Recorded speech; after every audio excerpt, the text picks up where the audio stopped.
So we're introducing Joy Harris, a success coach of great success, by the way, one of the premier success coaches in the United States, if not the world. And she's here to talk to us about success. Over to Joy Harris, success coach. Thank you, David. Thank you so much. I'm pretty excited to be here with the Enthinkment Circle, about which I know very little, but now I have been introduced to all the members, and this is designed to be an informal thing, I'm sure. And normally I'm told how many minutes I have, and I practice, and I have slides, and this is just informal, off the cuff. We're just going to talk about success. So David will cut me off when my time is up, and that's fine.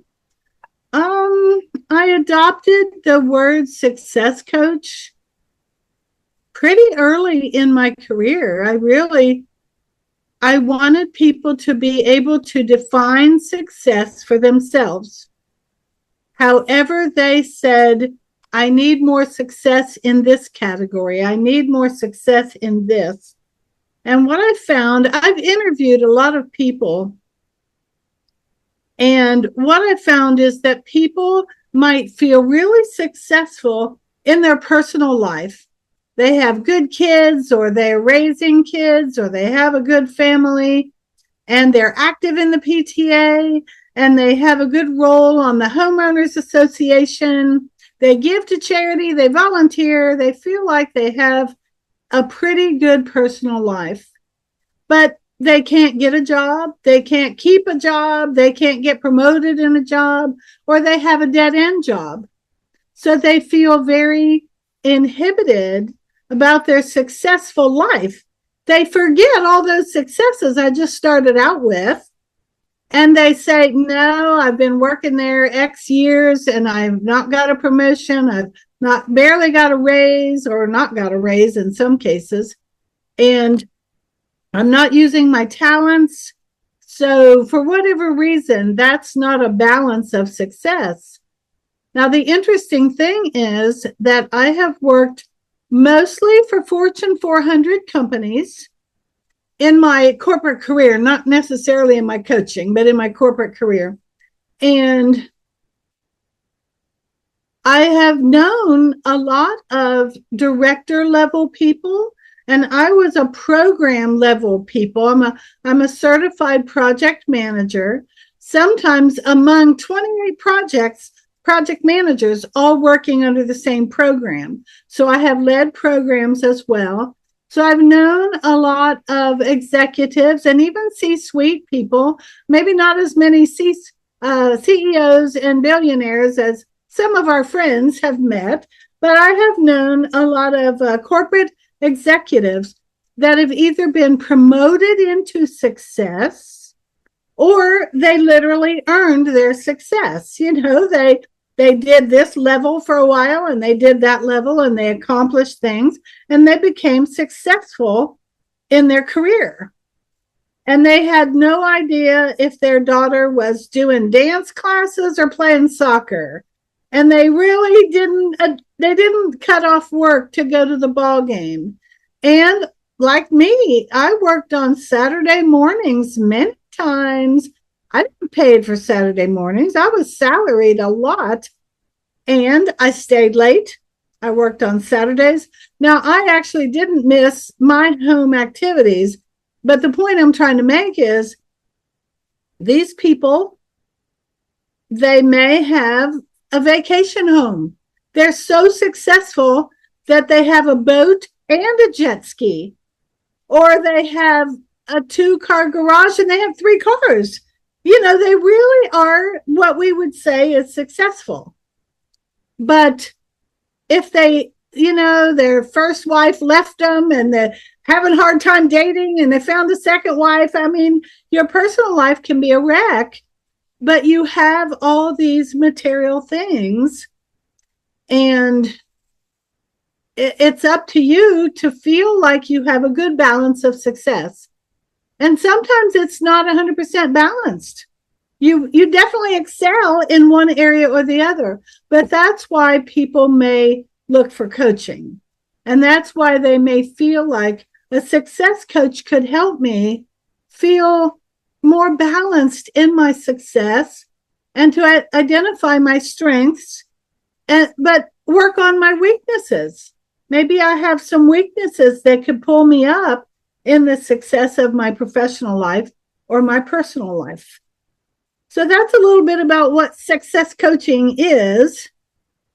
Can I just describe a little bit more about my methodology, David, and then we can... Yeah, we have an hour left, so go ahead. Oh, okay. Okay. So yeah, as I said, I usually start out with, no matter what type of coaching they talked about, I can find out what they feel would make them feel successful, how they describe success.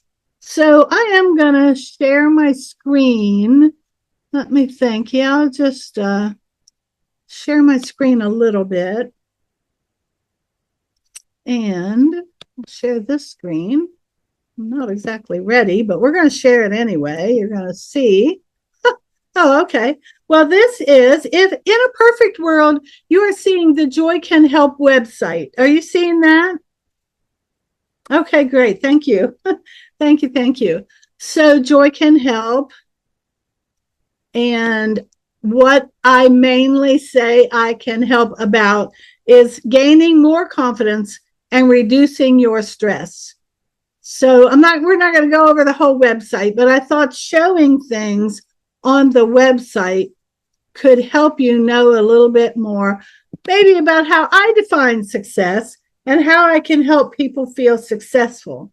So in my coaching, I do high touch coaching, and the high touch coaching means you have a lot of access to me. So you've paid a premium price to get my time and my expertise to help you draw out what makes you feel more successful, so that you will come away with feeling that your success is more balanced. Now, what I thought we would take, and I'll get off my slides, but as a high performance team coaching, so let's see where that takes you. We have there we go, undergoing some maintenance, but in high performance team coaching, empower your team with confidence and efficiency. And one of the things that I learned in the corporate world is that they wanted each team member to feel like a business owner. Well, like I said, I worked for GE aircraft engines. I worked for 17 Blue Cross Blue Shield plans. I didn't feel like a business owner. However, the idea behind that is you own your work, you own your value, you own your product. No matter if your product is taking notes at the meeting, you want to feel like you are the owner of high quality work. And as I've spoken about teamwork a lot lately, I want my team to feel like they're producing high quality work. So again, like I said, not going to read every line or anything, but in my career, especially in the corporate world, I have been asked to lead 45-minute lunch and learn programs. And other project managers may do that too, or may have done that in the past, because my career goes back a couple of decades, and I have added things on my website that I have either spoken about or I could pull together some slides and speak about in a pretty short amount of time. And I am developing mini courses on some of these topics. Well, let's go to the professional development, because I don't know, we're not going to cover everything. So in professional development, let me just tell you the secrets of time management. David will like this. I have about 10 slides, and I build it up, the secrets of time management. And the very first slide after the introductory slide, the next slide says, you can't manage time. Thank you for coming, everyone. You can't manage time. So, so anyway, we do learn a few secrets in the remaining slides, but I have given a little subtitle. In the corporate world, change management is a topic that needs to be documented, it needs to be thought through, and it needs to be communicated throughout the whole organization. My department changed, and this is how it impacts you. So like I said, I'm not going to go through every one of these, but I am in the process of putting together many courses so that when I launch my membership site and people come to become a member in my membership site, there's already these kinds of activities for them to do. And there would also be live workshops around these topics under here in professional development. Now, in personal development, again, I don't expect you to read every line, but it is the same type of things. A lifelong learner. We'll talk a little bit about that. Empowerment, setting boundaries. I've just been asked to speak at a summit, and the summit is about boundaries. So and it's not till July, so I've got to, put together my 20 minutes and my 10 minutes for questions about boundaries. But self-care is so important. And sometimes when you get into coaching, you may have thought that your biggest challenge was success in one thing, but we end up needing to peel away the layers of the onion to get to the deep root of the situation. So there's some personal development, professional development. And then, as you know, I've kind of stepped up my working with writers, authors, and content creators. So I'll be adding, I already have a slide presentation, and I'm working on overcome writer's block. And it could be like a 1-hour session, just talk to people about what writer's block they've had and my tips. I have tips for writer's block. And then literally, because I'm a certified healing touch practitioner since 1995, I'm a Reiki practitioner. I've been doing energy work. I could have built my practice over that type of thing, but I decided not to. My spirituality is personal, and I don't like other people telling me what their spirituality is and that I should be that way. So I just thought I'm not going to try to say, I think working with clients, if they desire spiritual guidance, then I would be willing to, go deeper into meditation and contemplation styles and practice. And then it's general, but let there be peace on earth and let it begin with me. So again, those are some of my concepts around your inner space. And again, journaling and writing, it kind of goes together. But that's just a little hint about the topics that I'm prepared to speak on. Let me see if there's one more thing I'll go to. And I'll have my next, oh no, that's just speaking. I'll have my next summit that I speak at. I will get that on the website so that I'll just be able to say, a little bit more about the summits. Coaching packages. So I call them Jumpstart, which could be ad hoc sessions or like a month. And then the Momentum Builder is like a quarterly package, and a Transformational Path. Again, I'm relatively new. I've been in the corporate world all this time. I haven't had anybody sign up for the year-long journey, but I am ready. I am practiced to know how to help with people. And now I can add storytelling to my repertoire of things that I do. So let's stop share.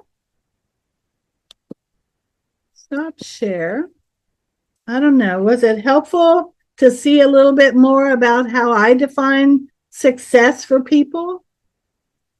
I saw your thumbs up, Paul. Thank you. I see nods and thumbs up. Thank you. Thank you.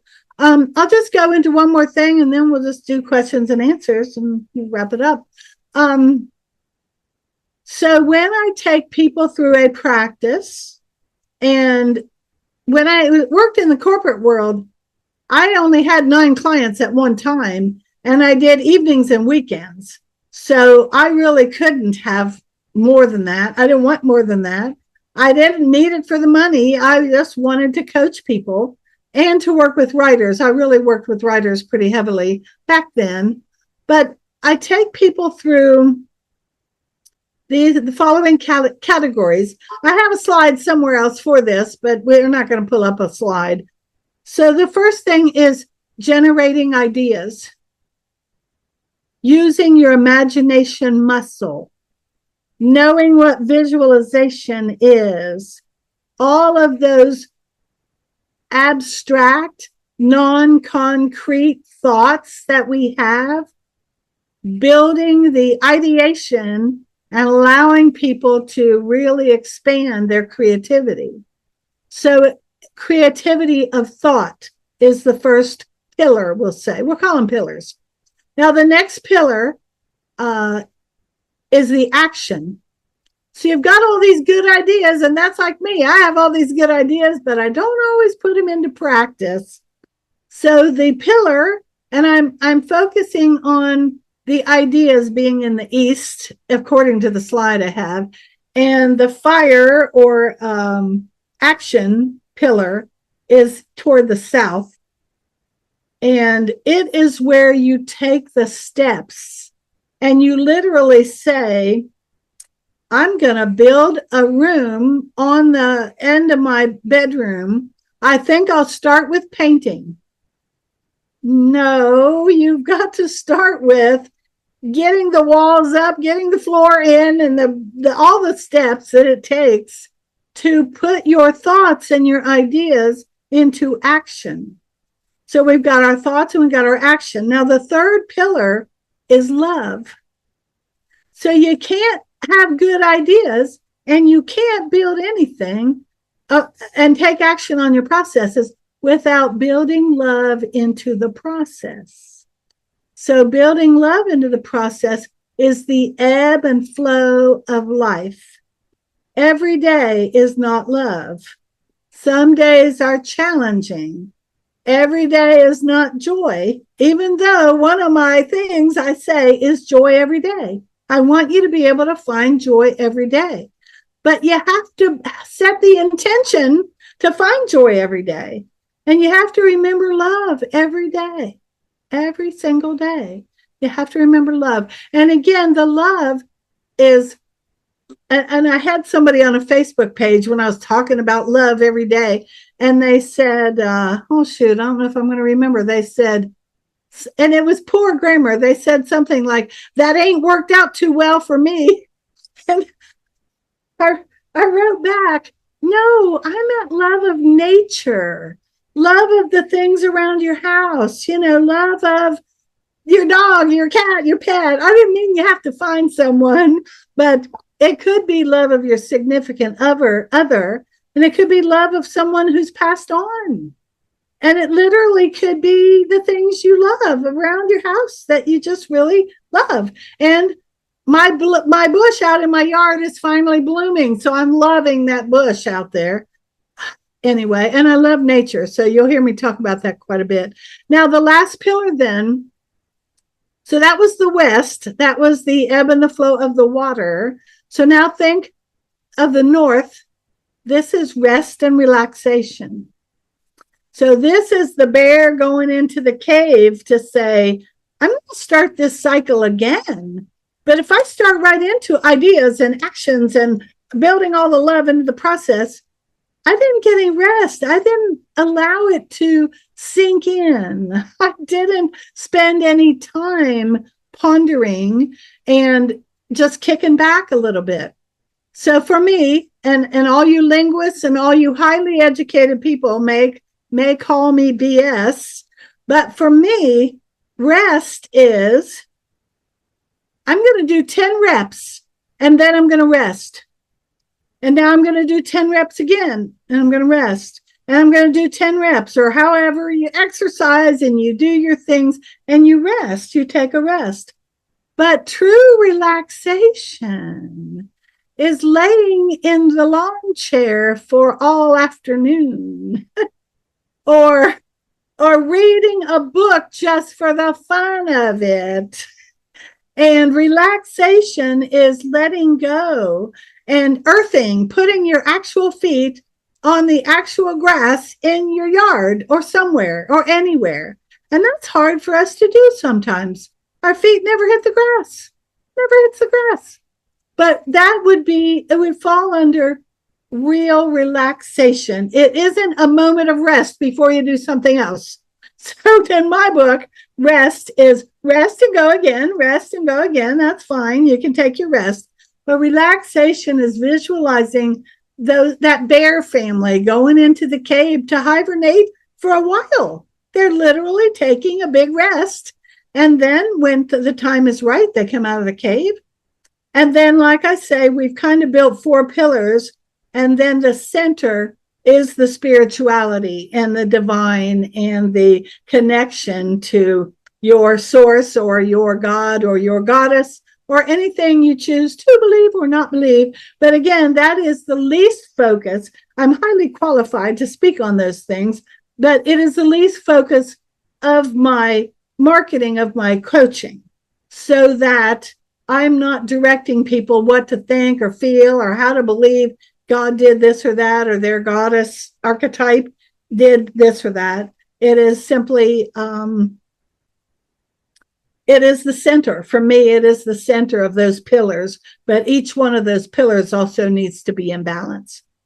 So that's a whole lot about a success coach and my ideas about success.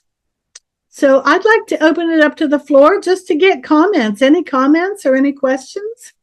Okay, and I'll keep in mind we are recording, so if you don't want to be on the recording, don't pop up. But I want to thank you, Joy, for a wonderful presentation. I'm so glad it was impromptu, and exploring your website was amazing.